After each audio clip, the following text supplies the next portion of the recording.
So I'll talk a little bit for a minute about common misconceptions. The first is that the customers are always right. That's kind of true, but not always. My experience is that customers don't have any vision.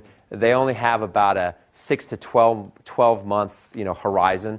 And lots of times when you're talking to them about something that's never been done, they can't really conceptualize what it is until they see it. There are very few people. One of the reasons entrepreneurs are so great and they're so cool and they're so much fun to hang out with is because they're able to see much farther out, and they see order where other people see chaos. Most other people, and that means almost every customer, they only see 6 months or 12 months ahead. They don't see kind of the bigger vision. And so lots of times people make the mistake of kind of listening to customers. That doesn't mean you shouldn't solicit the input of customers. You should. But you should also recognize the customers aren't always right. Second is hiring experience over talent.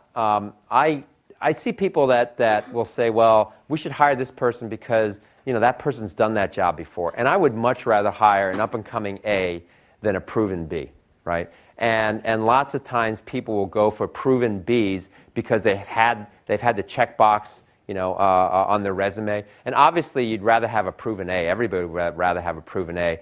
But if it were up to me, I always bet on young talent. And I always hire unproven As in favor of proven Bs. I hear this a lot. VCs will sell the company from under me. That's just really, I've never had that happen. And almost every occasion where we have ended up selling the company, I find myself constantly in the position of encouraging the team to kind of go for it and let's see what we can make at it. And I would say that when they're first-time entrepreneurs and they get a meaningful amount of money and the ability to kind of take something off the table, they almost always take it. And they'll always say to me, and the conversation will go something like, hey, listen, you don't get that many swings in the major league.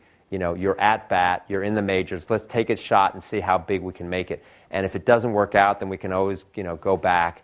And they'll say, well, I understand, but you have a portfolio of companies and you've done it before. This is my only bet. This is my first bet, and this is landscape changing and life changing for me.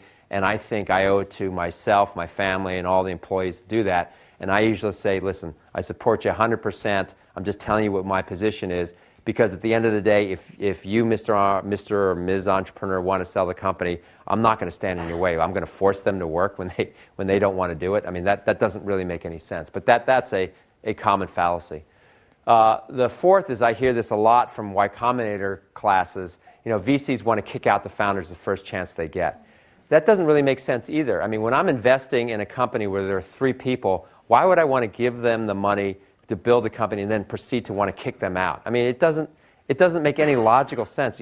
My objective is for them to succeed. And if they succeed, then I really succeed. Now, if they're not going to succeed or they need help in order to succeed, then by all means, I'm going to go to them. I'm going to try to convince them that we should hire more people onto the team to help them succeed. But I hear this a little bit more than I'm comfortable with, that, I hear VCs want to just kick out the founders, and I want to put in all these protective provisions to prevent the founders from getting kicked out. I have no interest in seeing any of them leave unless they're not helping the cause and causing the company to succeed. And then lastly, good CEOs do what the board wants. I think I mentioned this earlier. Good CEOs do what they think, they lead the company, and they make their own independent decisions. And I think when a board makes decisions, it's time for a new CEO.